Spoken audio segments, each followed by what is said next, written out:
Subhanallah, Anda melihat ibu Anda sekarang berada di depan Anda.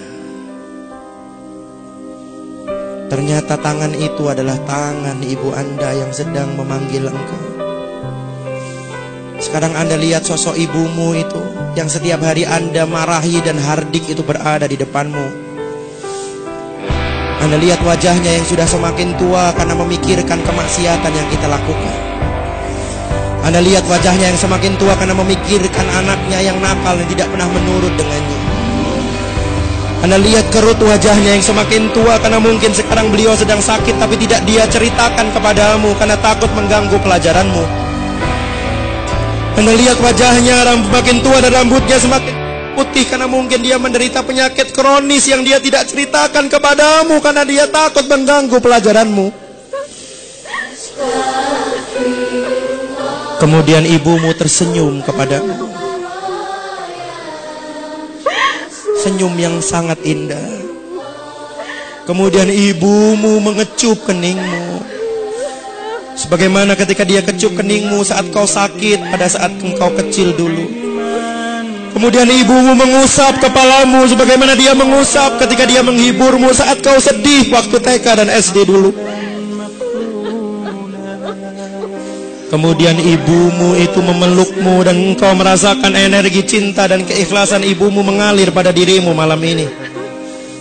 Kemudian ibumu mengecup keningmu dan pipi sebelah kanan dan kirimu, sebagaimana yang biasa dia lakukan ketika dia mengantar engkau ke TK waktu engkau kecil dulu. Kemudian ibumu membisikkan di telingamu, "Wahai anakku yang ibu cintai, maafkan ibu mengganggumu di pantai yang indah ini. Maafkan kesalahan ibu selama ini ya nak. Kalau ibu senantiasa menyuruhmu untuk sholat 5 waktu. Kalau ibu senantiasa menyuruhmu belajar dan mematikan televisi. Kalau ibu senantiasa menyuruhmu untuk berbakti kepada ibu dan ayahmu. Sebetulnya ibu tidak minta apa-apa nak. Ibu cuma minta doakan ibu 1 menit saja setelah sholat-sholatmu. Nak, ibu tidak tahu apakah kau pulang nanti kau masih bisa melihat dan bertemu dengan ibu.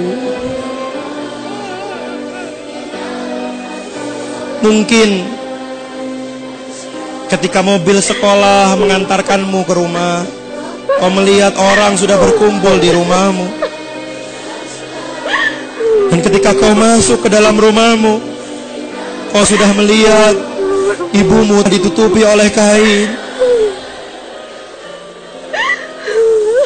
Ketika kau raba, wajah ibu telah dingin. Ketika kau raba, nadi ibu sudah tidak berdetak. Seandainya itu yang terjadi, wahai ibu, wahai anakku, maafkan ibumu ini. Maafkan. Jikalau ketika kecil dulu ibu sering memarahimu. Terus terang nak, sejak dulu ibu ingin beli baju baru, tapi selalu aku tahan supaya engkau bisa beli baju baru, supaya kau tidak malu dengan kawanmu. Ibu ingin beli daster dan sandal baru, tapi selalu ibu tahan supaya engkau bisa beli sepatu baru, supaya kau tidak malu dengan kawanmu. Seandainya ibu tidak bisa menemuimu lagi, ibu titip ayahmu nak. Temani dia. Gantikan ibu untuk memasakkan masakan kesukaannya. Lihatlah baju ibu ayahmu. Bahkan ketika kau bangun tidur siang di sore hari, ayahmu belum pulang, bukan? Bahkan ketika kau habis sholat asar, engkau akan belajar, ayahmu mungkin belum pulang. Dan ketika dia pulang, kau masih melihat bajunya basah karena keringat untuk membesarkan dan menyekolahkanmu. Temani ayahmu nak. Berbaktilah kepadanya, karena hanya dialah satu-satunya kunci surga yang bisa engkau masuk. Sekali lagi ibu minta maaf jikalau ibu sering tidak berkenan kepadamu. Maafkan ibu nak.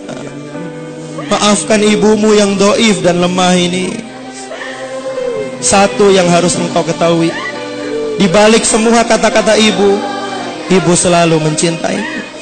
Dan ibu selalu bangun malam untuk mendoakan kesuksesan buatmu. Walaupun kamu tertidur nyenyak di kamarmu. Kemudian ibumu melepaskan pelukannya dan dia meninggalkan kamu. Dia melambaikan tangan kepadamu. Dan saat itu kau bersimpuh di pantai itu. Ibumu telah hilang di pandanganmu dan entah apakah kau masih bisa melihat wajah ibumu lagi. Rabbi firli wali walidayya warhamhuma kama rabbayani shaghira. Ya Allah, maafkan dosa hamba, maafkan dosa orang tua hamba. Sayangi mereka seperti mereka menyayangi saat aku kecil dulu. Lindungi mereka saat mereka melindungiku, dengan menjadikan tubuhnya menjadi selimut, seakan-akan tidak rela satu nyamuk pun menyentuhku. Sayangi mereka saat mereka menemaniku di rumah sakit, ya Allah. Sayangi mereka sebagaimana mereka mengantarkanku mendaftar SMA, mengantarkanku di pintu rumah setiap hari, memasakkan aku nasi goreng kesukaanku. Padahal dia belum sarapan untuk mengisi perutnya, tapi dia antarkan aku di pinggir rumah, di pintu rumah, dan dia selalu mendoakan kebaikan kepadaku. Sayangi mereka, ya Allah. Seandainya kau masih berikan aku kesempatan untuk membahagiakan mereka, ya Allah, aku ingin sekali mengajaknya bertawaf di Baitullah. Aku ingin sekali mengajaknya dan menggandeng tangannya untuk sa'i antara Safa dan Marwah, untuk berdoa di Raudhah di Masjid Nabawi dengan uang hasil keringatku sendiri, ya Allah. Ingin sekali aku memberikan hadiah ulang tahun untuk mengajaknya naik haji, ya Allah.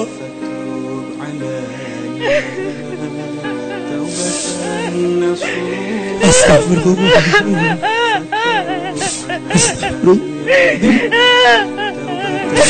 Astagfirullah.